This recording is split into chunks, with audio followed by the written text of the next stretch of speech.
All right, welcome back in. McElroy and Cubelic in the morning. It is hour number 3, 9 a.m. Wednesday, November 19th, right here on Jocks, JocksFM.com. Go grab the app. Watch live on YouTube. Search Jocks 945 as we'll continue talking college football playoffs. Hunter Yurachek, is he the interim? Are we referencing him? Is he taking over the spot officially? Yeah, I think it's official. Interim chair? I don't think he's listed as new an interim. chair. Yeah. The new chair of the College Football Playoff Committee on how conference championships, this is last night, will serve as data points. The data point of a conference championship game will be just like it is in the past. It is another data point for most teams, a 13th data point that will be used to compare them to other teams in the ranking. So that is where Hunter Yurachek and the committee will be on how conference championships will play in. So there's a lot of back and forth on certain teams, certain aspects, how this is going to go, what it's going to be. We'll continue discussing it. 800-239-9569 if you want to get in. First, Greg, tell our listeners about Shannara Flooring. Well, Fu and his guys have done an amazing job of stockpiling inventory. 50,000 square feet of that CoreTech flooring by Shaw that's currently in stock at Shannara Flooring. Every single one of those planks come with 20 mil wear layer. It's built to last, and it's priced to be super durable, super dependable.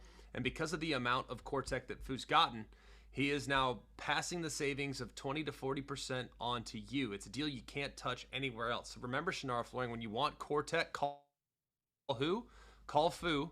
Call him at 205-518-6423 or go online to fuandyou.com. 800-239-9569 if you would like to get in. Get you on the Higginbotham hotline to discuss college football rankings, where Golden Domer would like to discuss them with us. Welcome in, Domer. Top of the morning. How are you? What's up, buddy? Well, what a great day. We got a Bama hater crying, got Alabama Nation crying. Man, I just woke up on a great side of the bed. Isn't it just nice? So nice. But look, all right, let me just say this. All right, so this is what I'm hearing from Alabama fans, okay? They're saying that we've got 4 quality wins that are better than Notre Dame's, okay? And I'm not going to disagree with you. I mean, the rankings, we all have to understand that's not actually math. Those are opinions as well. But I'll give you credit. You have 4 better wins than Notre Dame, and that's why you're not ranked number 15. Technically two better wins than Notre Dame, Vanderbilt and Georgia, because Tennessee and Missouri are not as good as Notre Dame's best win, that best win being USC. So if you want to get down to brass tacks, Domer. Okay, that's fair. And I'll be honest with you, I would highly debate. We could have a good debate about Vanderbilt, too. I think they're good, but a little inflated. But let me just say this. What we've got to realize. Don't you dare talk about Vandy on our program. I know. But look, Vandy's the GOAT. There's a reason why. Inflated at 14, though? But look, we got to stop saying that Alabama's not getting credit for their win. There's a reason why you're not number 20. There are 2 lost teams down at 19. So the only reason you're 10 is because the committee is overlooking the fact that you got housed by Florida State. They're overlooking the fact that you can't run the ball. They're overlooking the fact that in several games you have not looked good. They're overlooking the fact that Simpson does not appear to be the same player that he did 3 weeks ago. They're overlooking that, and they're giving you credit because of those 4 losses, those 4 wins. You are getting credit. If you did not have those wins, you'd be sitting down there with USC at 16. So stop telling yourself you're not getting credit for your resume. You are, and that's why you're not 17 or 18. Just like Notre Dame is being punished for having 2 losses. That's why they're not number 4. If the way that Notre Dame is playing currently, the way everybody said it, Nick Saban said it, Greg McElroy said it, Cole Cubelic is saying it, nobody wants to play Notre Dame right now. And the only reason that we are number 9 is because of those losses. We are getting punished.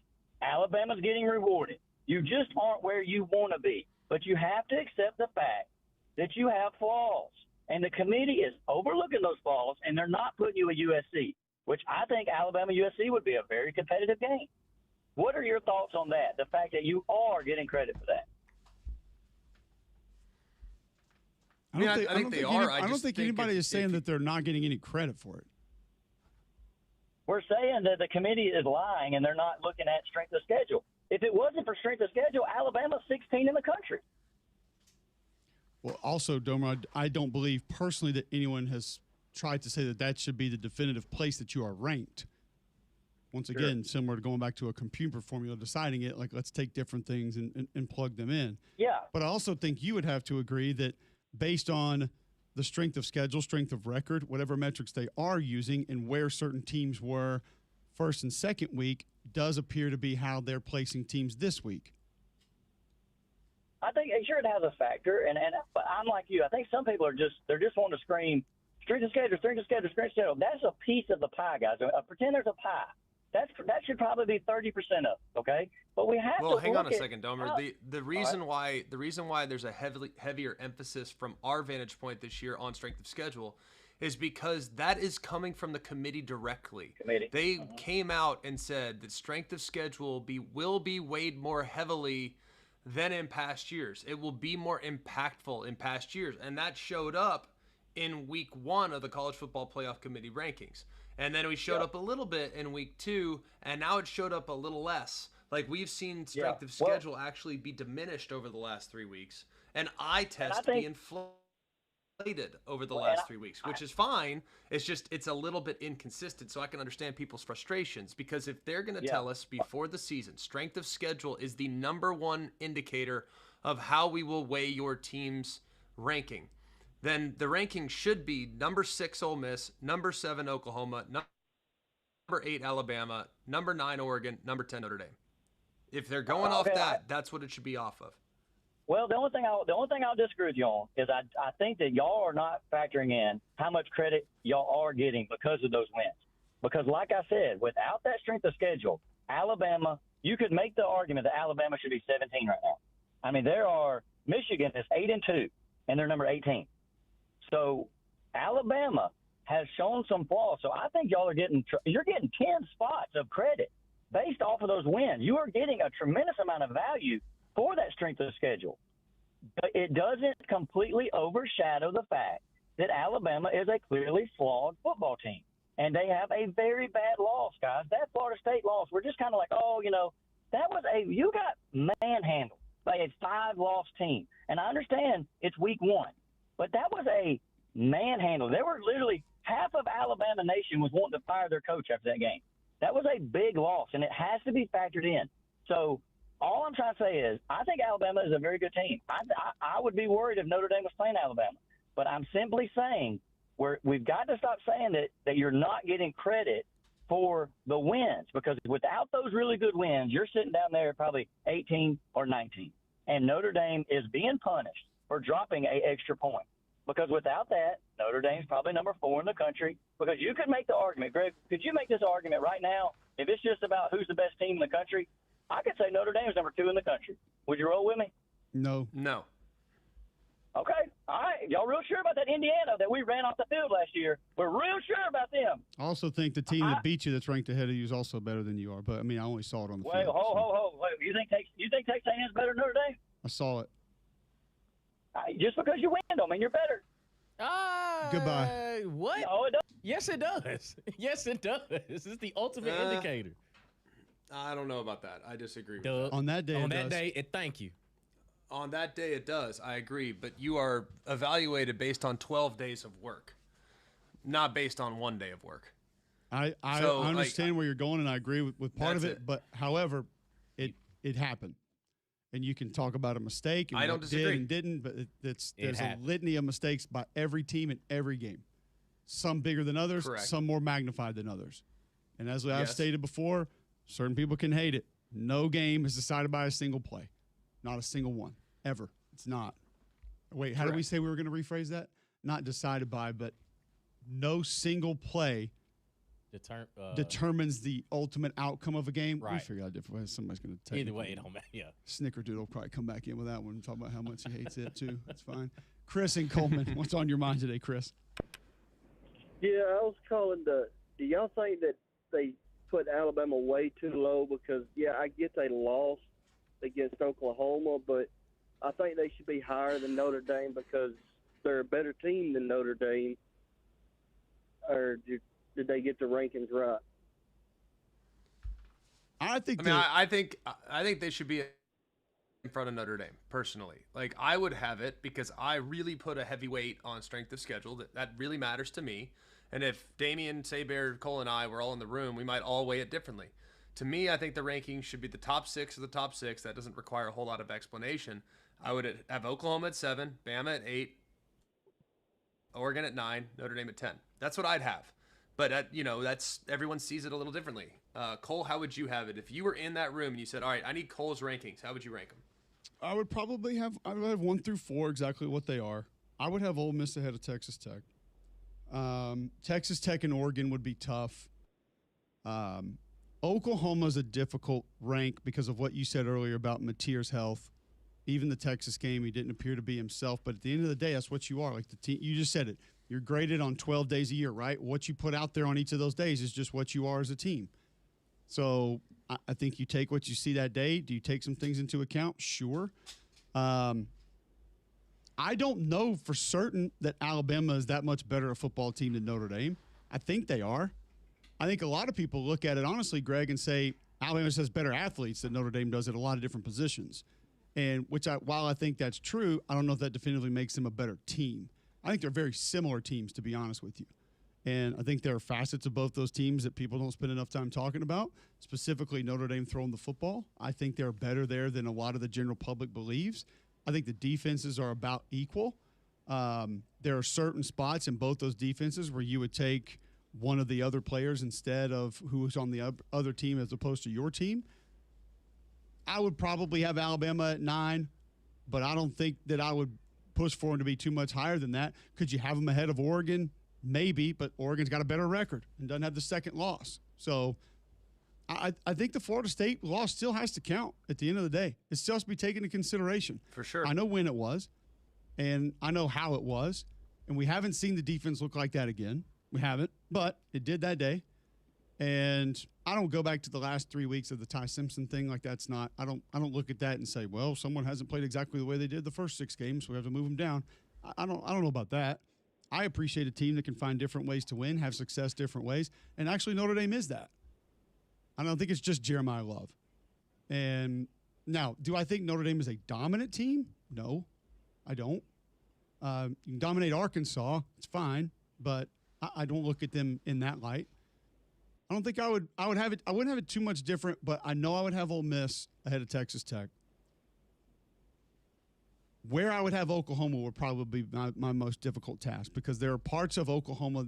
Here's the thing. I struggle with Oklahoma in general because I think Oklahoma's front 7 is incredible. Yes. And I think anybody in this country playing football would have trouble dealing with them. You just would.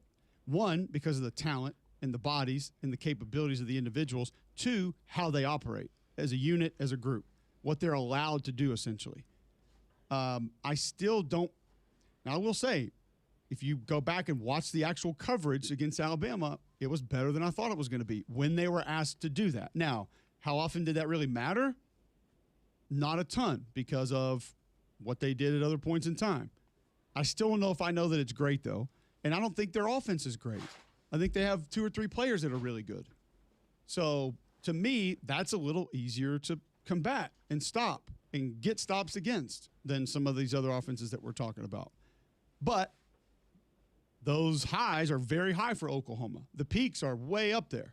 It's just they don't stay there long. It's a lot up and down with them. So they would actually be my most difficult task ranking, I think, because we're gonna have them. See, here's the thing: we just said it's only 12 days, so you can't just take who won, who lost, but you have to take into consideration that they just beat Alabama, so they're going to be ahead of them.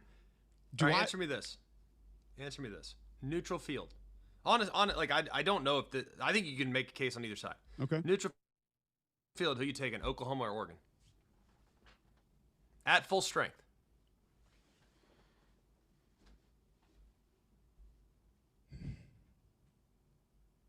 It's a hard one. I mean, right now, right today, I'd probably lean Oklahoma. Same. And I know that's not like SEC color glasses. It's that front 7. That's it. I think they're going to be overly problematic against anyone. And yes, like I'll perfect example that I'll give you. Ole Miss versus Florida. Ron Roberts drew up a couple of fantastic pressures. And when you go back and watch 2 of those 3 pressures that I'm referencing, there is free grass to be taken where you can just turn, throw the football, pick up maybe 3, maybe 33 because of the amount that's just given, and they don't take it. So until I see what I'm going to need to see against Oklahoma is an offense that is patient and will accept the freebies for almost the entire game. Number 1, you're not going to have time to take the other stuff. Number 2, I need to see a team that is not afraid to challenge directly north and south. That does not mean you will have sustained success against it, but you have to prove that you can bust it on them, and then that will slow them down to allow you to potentially do some of the other things. There's just not a lot of offenses like that in college football. I'll tell you one offense that I think could be that is Texas A&M. I think Texas A&M's offense can be that. Now, do they live that way all the time? No. Is their quarterback capable? Yes. Does he execute that way? Not all the time. No.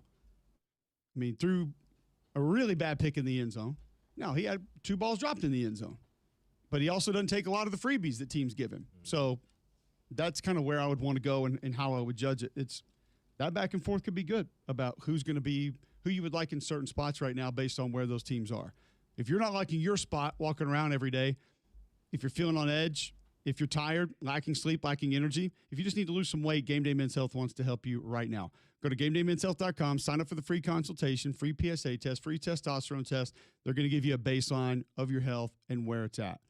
Go in there, you're going to get a locker room environment, a no-charge consultation, and getting started, minimal upfront costs from the programs they offer. Save an extra 10% on any service they offer by mentioning Mac and Cube when you walk in the front door. It's Game Day Men's Health, now open in Trustville. Go to GameDayMen'sHealth.com. Why not take advantage of that free consultation today? More on the college football playoff rankings and your reaction next, right here on Jocks.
All right, welcome back in. McElroy and Cubelic in the morning, 9:20, Wednesday, November 19th, right here on Jocks. Before we go back to college football playoff rankings, Greg said something a little earlier that I need an explanation for. We do this sometimes on the show, and since we're doing self-scouting today might be the day for it. Where did brass tacks come from?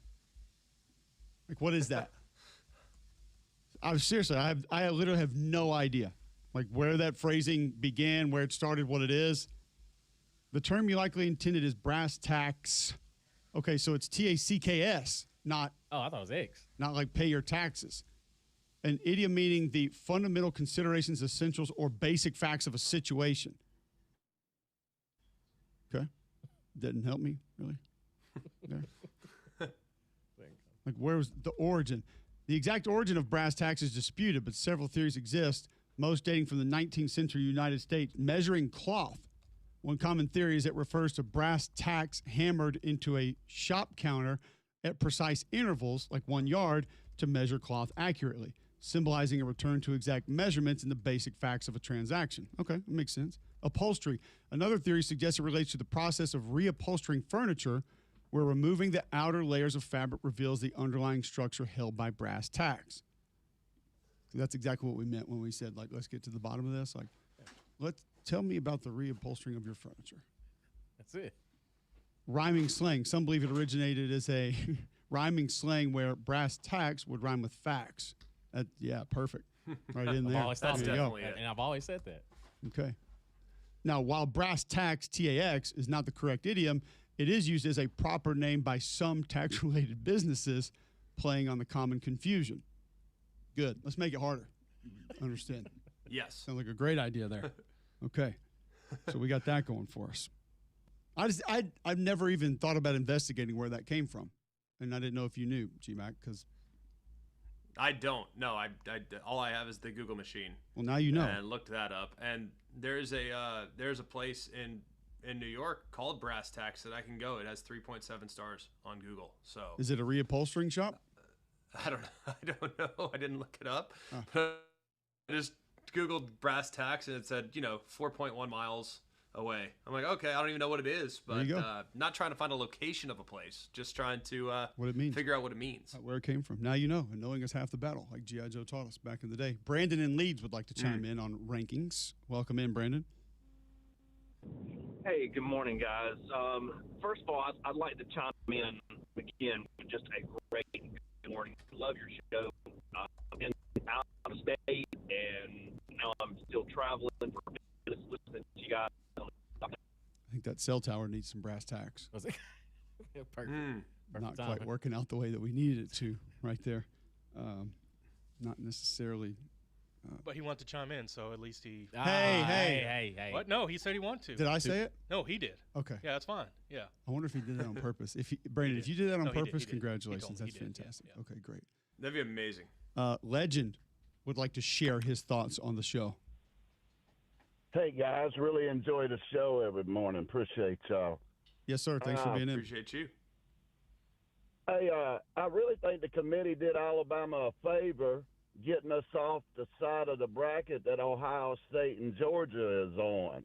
I mean, I'd rather go through A&M and Indiana than have to go through Georgia and have to go through Ohio State. I think the path of a possible run for Alabama is more plausible on that side of the bracket. However, that still don't make it right, them putting Notre Dame ahead of Alabama. I mean, could Notre Dame go into Georgia and beat Georgia? I mean, either strength of schedule means something and this committee's being real with the fan, or it doesn't. Because right now, as a fan, I have no confidence in this committee whatsoever. I mean, they never tell us really what's going on. It's like they're the CIA and they're protecting some kind of national secret from the fan at all times. I mean, there's no way that you could put Notre Dame ahead of Alabama with the schedule that Alabama's went through. It's just a total joke and disgusting, in my opinion. But at the end of the day, I do think they did us a favor by putting us in the side of the bracket that we don't have to deal with Georgia and Ohio State if it ended today.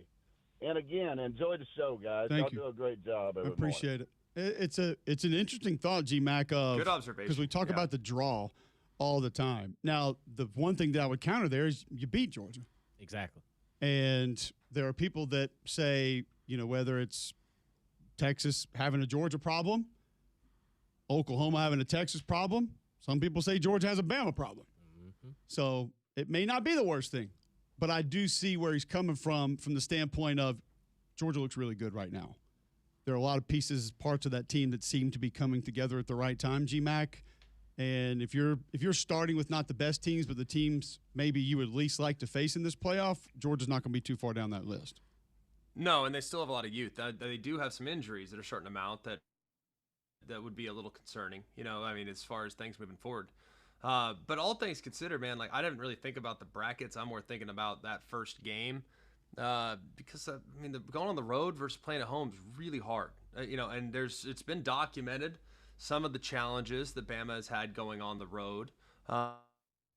Been much better this year against Missouri, against Georgia, much better this year in performances on the road for sure. But I do feel I trust them, and guess what? Every team in college football more at home, especially with how much they put on Ty's plate to communicate, how much they give him in the pre-snap, how much they're having to communicate before the snap between quarterback, center, and the rest of the entire team. I think having a home game would be huge for Alabama. Not just because Bryant-Denny's a great venue, but because I think the way they run their offense, it would be really impactful for the positive way for it to be quiet when Ty's up there trying to communicate. So, and guess what? They could still get there. I think there's still a lot of, and this committee has proven a willingness to adjust week to week. Alabama plays an FCS team this week, so that's not going to help them, right? But and Notre Dame plays a 3-7 and then a 3-7, and by the time they get to next week, Stanford will probably be 3-8. So maybe Auburn, and Alabama wins that game in a convincing manner. Maybe that will be enough to vault Bama into 9 or 8. Maybe Oregon loses to SC, which drops them out. So there's a lot of things that can happen between now and the end of the year. I wouldn't spend too much time worrying about it. But I cannot emphasize enough, I think, the importance of Alabama getting a home game in that first round, regardless of who they might face in the quarters, the semis, what have you. We'll continue discussing all that. First, I'll tell you that there's a reason Auburn Athletics hand-selected Andrew Sports Medicine's Dr. Benton Immelman and Charles Pitts to serve as their team physicians. They provide the highest quality sports medicine care in an effort to keep this Tiger student-athlete safe, healthy, and competing at the highest level. If Andrew Sports Medicine is the choice for Auburn Athletics, there's no doubt they should be your family's number one choice for sports medicine and orthopedic care. Andrew Sports Medicine has 7 locations across central Alabama from Birmingham, Coleman, Gardendale, Hoover, Pelham, and Trussville. They offer same-day, next-day appointments for acute sports injuries. Visit AndrewSportsMedicine.com today to begin your journey of achieving victory over injury. We will speak to the head coach of that team facing off against Alabama this weekend. Eastern Illinois head coach Steve Wilkerson joins us next right here on Jocks.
All right, welcome back in. McElroy and Cubelic in the morning. Appreciate you guys tuning in. JocksFM.com. App is in your app store, iPhone, Android. You can download that for free. Go and listen each and every day. Shows on YouTube, search Jocks945. Going to go to the Higginbotham hotline now. Welcome in Chris Wilkerson, head coach at Eastern Illinois. They'll take on Alabama this weekend. And, Coach, I wanted to just kind of get your thoughts on this initially. You have coached at and at schools that are not your alma mater. What are some of the complications that come with coaching at the place that you played that maybe us fans watching college football don't catch on a regular basis? Yeah, thanks for having me, guys. I think everybody, you know a lot of people, right? And so people are always interested in providing feedback, and, they're interested in following the program. And then certainly when you play against the University of Alabama, if you're at Eastern Illinois University, everybody comes out of the woodwork and everybody's your best friend and everybody wants access if they can get it. So it does provide just a little bit of a unique level of access with guys that I've either played with or coached or have known during my time here. But it's a great place, certainly provided me a great opportunity. I got my education here. I got my start in my coaching career here. Was here for 7 years early in my career as an assistant coach. And, then I had my opportunity to be away for 20 years and come back as the head coach in January of 22. It's crazy. I would imagine it probably changed a lot in 20 years. I know what it's like going back to my school after 20 years being away. It's certainly different. But this is such a unique opportunity. And you reference people coming out of the woodwork. I mean, Alabama is the mecca for many in college football. So what does playing in Tuscaloosa mean to you? Hey, you hit it on the head. It is absolutely the gold standard in the history of college football. You can go through the Heisman trophies. You can go through the national championships. You can go through the legends of coaching, obviously with Coach Saban and Coach Bryant. You can go through the number of players and NFL players. But everything that they do is elite. It's the coaching is elite. The culture is elite. The schemes are elite. The talent is elite. How they develop players, it's elite. The facilities are elite. The atmosphere is obviously elite. But the bottom line is the tradition. It's the best of the best, and it is elite. It is the gold standard, and it is absolutely a once-in-a-lifetime opportunity for our players and our coaches to even be on the same field or in the same stadium as the University of Alabama.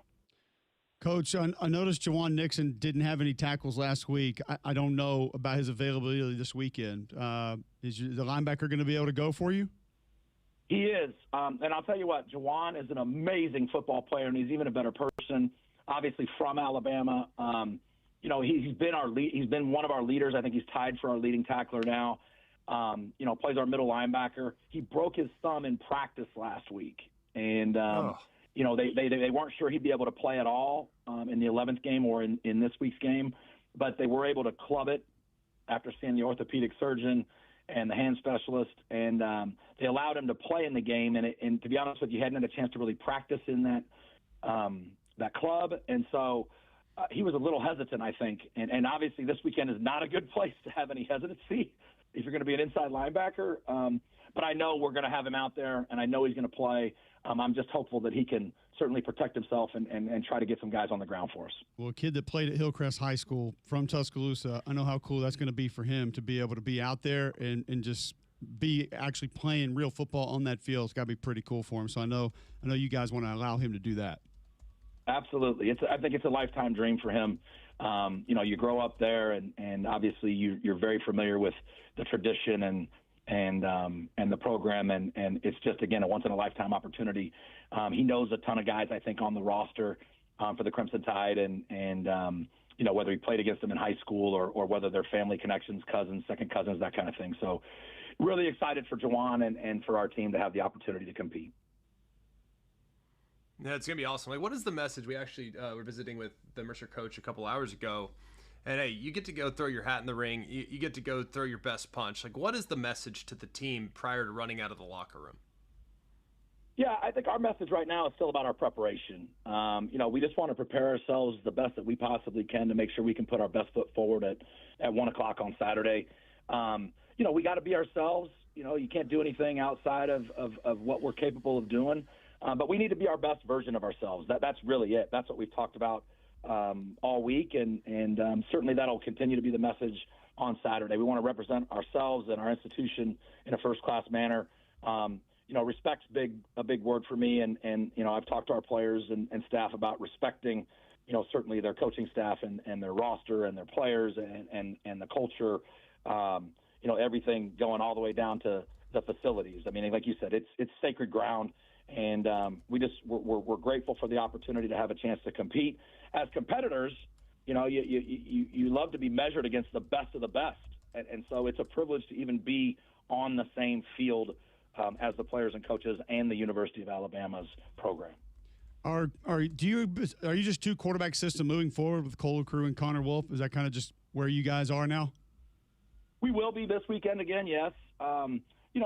We've had some ups and downs certainly as a team this fall, and no different in that room.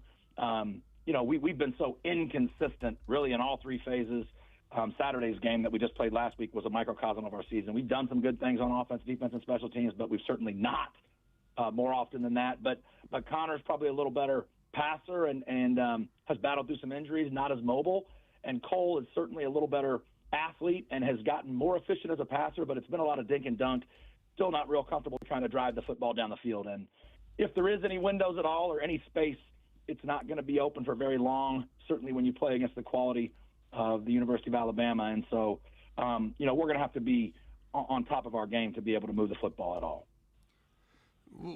Do you try to, against a team that's so good against stopping the run, do you think to yourself, it's like, all right, well, we don't want to get one-dimensional, but this team's been so stout these last couple weeks, but early on there was some opportunities, there was some holes. They didn't plug the run very well early on. So do you kind of start by, hey, we're going to do what we do, or do you start to try to think, all right, hey, we need to kind of turn it into this approach offensively to kind of manufacture big plays, knowing that sustaining 12, 13, 14 play drives will be very difficult? Yeah. So for us, again, we've had some injuries in our wide receiver core, and so our ability to manufacture explosive plays has been reduced over the last few weeks. It's been a little more challenging for us. And, look, I know Coach Womack does a really, really, really good job, and obviously they've got very talented athletes. Kane going way back, I think in 2014 and 15 was the defensive coordinator here at Eastern Illinois University, early in his career. And I know Coach DeBoer was, calling ball plays in 2010 through 2013 at Southern Illinois University down in Carbondale before making his ascension, obviously, to where he's at. But, look, we're very cognizant that we need the clock to continue to run, guys. We need to possess the football as much as possible. But, if you get one-dimensional against that defense and they can tee off and rush the passer, they're obviously very stout against the run.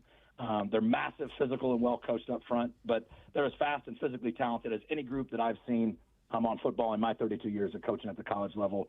Yards are going to be tough to come by. So we're just going to have to execute, and guys are going to have to stay attached.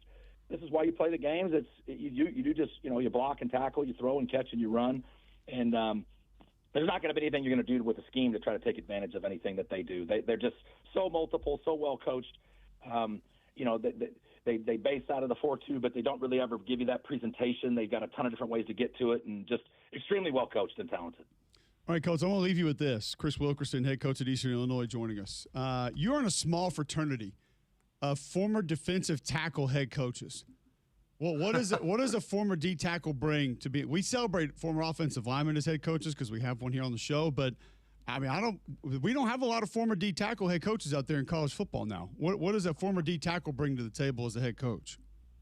That's really good. That's a really good question. Nobody's ever asked that, but I would say, toughness and hey, when you're an offensive lineman, you're an awesome teammate. You again obviously function as a group of five, but as a defensive tackle, hey man, you're used to taking your set of punches. I was a nose tackle going back, and our middle linebacker that played behind me, one of my co-captains, a guy named Tim Carver, he's a guy that he set our school record for tackles in a game once, had 31 tackles, and I played a shade nose and a little bit of zero nose. So my job was really to tackle the center and then try to soak up two blockers for Timmy. But that's kind of how I, would say that I try to operate philosophically as a head football coach, is servant leadership. And, it's an honor and a privilege to lead this program. And obviously it's an honor and a privilege to have the opportunity to even set foot on the field, to Saban Field at Bryant-Denny Stadium this Saturday against the Alabama Crimson Tide. What was your height, weight when you played? So I probably shrunk a half inch from all the beatings in the middle, but I 6 foot, and I was a 300-pounder my senior year. Early in my coaching career, I probably got to close to 3 1/4. At one point, I got myself down closer to my high school weight, 210, and it fluctuates. I'm trying to cut a few pounds now as we speak, and certainly haven't eaten much this week. Well, you are the category that I always talk about was the worst to play against, because we see all these behemoth D tackles, and I'm like, no, the 5'11", 6 foot, 310 pounders with just a little bit of lateral agility, by far the worst to ever play against. There's nothing you can't move them. You guys will just sit there and anchor, and you're not going anywhere. Hunker down and try to play with your hairline under their chin. There you go. Coach, great stuff. Thanks for hopping on with us today. We enjoyed it, and best of luck this weekend. Yeah, I appreciate you guys. Thanks a million. There you go. Chris Wilkerson, head coach at Eastern Illinois. I mean, we've got I think Orgeron was a D tackle. I have to imagine Bielema was a D tackle. Surely he wasn't a D end, was he? No, I think he was a stand-up 2-point edge. No way. I'm not giving him that. There's more fullbacks coaching college football right now, I feel like, than defensive tackles, which is a hard thing to consider. It's really a hard thing to consider. Hey, I go back to Monday. We had, 4 teams ran the fullback in the SEC this last weekend. So it's true. Come back. Maybe we're back. Not only actually letting them touch the ball, but naming them head coaches as well. Yeah, not a lot of D tackles out there as college coaches. You don't get that a ton. Okay, a lot more to get to still. Give you a bad box score of the day next, right here on Jocks.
All right, welcome back in. McElroy and Cubelic in the morning. Appreciate you guys being with us. We will get to a few bad box scores of the day. If you have any other college football playoff rankings thoughts that you want to get in, you can still do that.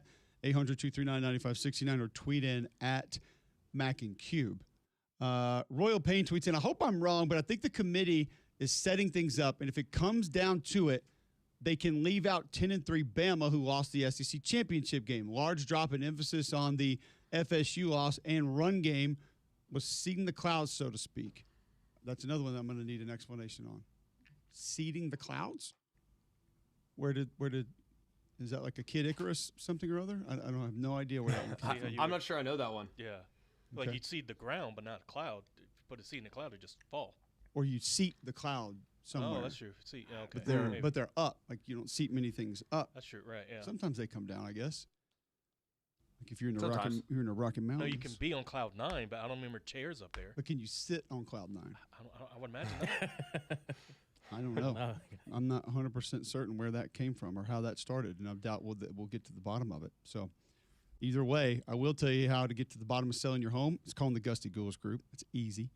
Call the Gusty Goulas Group today, 205-542-1996. Go to GustyGoulasGroup.com. Better yet, Google Gusty Goulas Group, and you're going to find out exactly what they can do for you, and you're going to see over 855-star Google reviews. Now, most agents start marketing after you list with them. Not Gusty. He's been doing that. He's been marketing. He knows what's coming available because he has that customer base of over 3,000 home buyers and sellers in the greater Birmingham area, brokered by eXp Realty. Go to GustyGoulasGroup.com, button top right of your page, smash that, very little information. They'll say what they think you can get for your home. Or go to GustyGoulasGroup.com or call 205-542-1996 today. Let's get to our bad box score of the day. Personal foul, 69, offense. He was giving them the business. Intentional grounding, offense number 7. It's a 10-yard penalty. I'm talking to America here, excuse me. That's the game. If you're new with us, which I feel like a couple of you have been throughout the course of the show today, every day we bring you the best of the worst. It is our bad box score of the day. And we're into the postseason. Let's go. Of? Junior college football. Let's go. Uh-oh.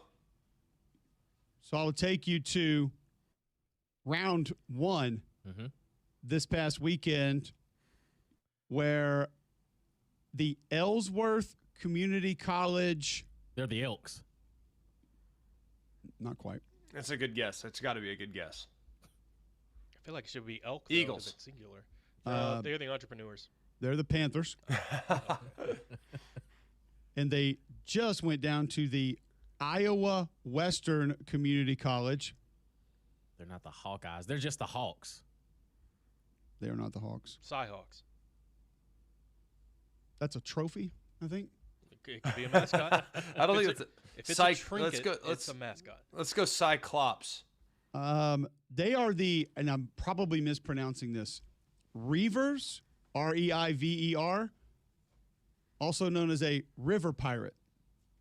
River pirate. By the way, I'm down with it there. Like, well, I'll take it.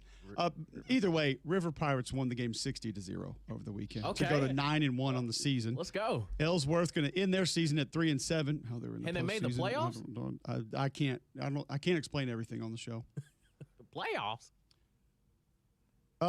Third down conversions. Actually, 7 of 16 for Ellsworth is not terrible. Iowa Western was only 5 of 11, but it was the total yardage in where things got a little out of hand.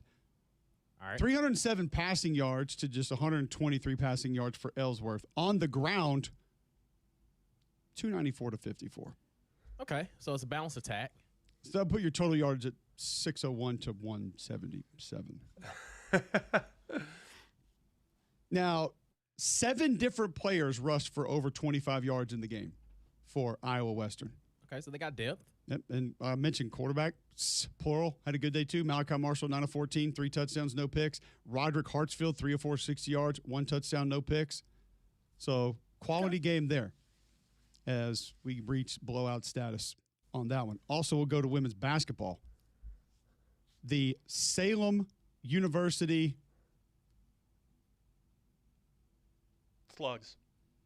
I feel like it can't be Don't do it. This obvious. Don't do it. Sometimes the Don't obvious do it. choice isn't the right choice. So I'm not. I'll just tell you it's not. Okay. Don't do it. Don't They do are it. they're the Seahawks. They're The Lady not. Seahawks. They're not either. Saints. Not that as well. They're the Tigers. Who knew? Yeah. All right. They went down to the Marshall Lady Thundering Herd. last night, 105-31. Whew. Okay. Solid triple up there. The Tigers shot the ball 47 times. How many did they make? It's 11. That's Okay. not. It's 23% if you're keeping up at home. Lid Now, on the they basket. did put up 18 threes. Okay. How many of those did they make? One. Okay, so it's a cold Atrocious. shooting night. That's Only 39 turnovers. And actually, not all a cold shooting night, Damian. They were 8 for 8 for the free throw line. Okay. They just weren't aggressive enough. Problem was Marshall was 18-22 from the free throw Okay, line and 9-27 from 3, 39-72 from the floor. So it was the refs. Okay. It was a Yeah, so free yeah, throw they're calling. discrepancy. Out That's what it cooking. was. Out rebounded Salem 42-26. Slight differential there. Yeah. Just, Slight. if that's how you're attacking the boards, I got a feeling you're gonna have a hard time winning a lot of basketball games. Effort. It's just not gonna You don't happen. think, I think that's a problem. A new team to the party here. boy. Not the Houston Christian. Catamounts. I know Houston Baptist. Right. That's probably what I'm thinking I of. don't know Houston Christian. They are the Hawks. Huskies. Crusaders. Because when I think Houston, Yeah. Think Burr. No, there's a lot of Huskies. in Houston. Big dog. There's a lot of Huskies. Yeah, in they're Houston. definitely. Come on now. Huskies are Wow, native that's San to the Antonio. Houston Wow. area. That's San Antonio. Yes. I have no idea geographically where this is. They took on the Le Tourneau. They're the Ohons. They are not hot. They are the Wildcats. I'm glad you didn't overthink it, but no. Eagles. Yellow Jackets. At some point, Exactly. we're gonna hit with an Eagles. I It'd mean, be seriously, the the Eagles is a very common mascot. It would be in your benefit to just keep saying Eagles or Tigers every time. I'm Now, just gonna stay with it. It's like playing the same lottery numbers. At some point, it's gonna hit. It's got to. This is Houston Christian's first win of the season, and they take the game 100-37. Okay. After the first period ended 28-16. Oh, so they really got hot. Defensively, yes. They figured something out. There was a matchup that they switched to. Le Tourneau shot 13 of 45 from the floor, 6 of 16 from 3. Turned it over 27 times. Houston Christian, 39 of 72, 8 for 28 from 3, 14 of 20 from the free throw line. They had 2 different players go for over 25 points in the game. Okay. So just another bad box score of the day. Put So the there you team go. on your back, like Greg Jennings. Yeah, couple bad box scores that we got for you today. We bring this to you each and every day. All right, appreciate Chris Wilkerson joining the show today. Mike Jacobs was with us. Alex Golis was with us. A lot of coaches that are going to be taking on in-state teams this weekend. Rankings are out. We've talked about it. Tomorrow we begin to get into some of the games coming up this weekend. GMAC, I know you'll be excited about that. Talk some real football. I'm fired up. Put our hands in the Fired dirt. up. And honestly, the games this weekend, like when you really get into them, they're not that bad. I mean, they're not as good as you want, but I do think there are some very intriguing games. I think our upset talk tomorrow or Friday when we do the upset pick tomorrow. I think it could be interesting. So I think there are a couple of games that people just look at and kind of that might be interesting. They could be closer than people think. I might be on one Saturday night. Ooh. Hey. I'm saying, you are about that Western Kentucky life? That's an 8-2 football team with a quarterback that has an absolute rocket that has some mobility. Just now.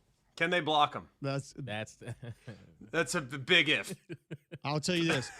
Go watch both offensive lines and tell me which one you would take. I'm just saying. Oh, don't you dare. Joe I'm just Moore, saying. sneak peek. I'm just saying. Which one would you rather WKU's play behind? on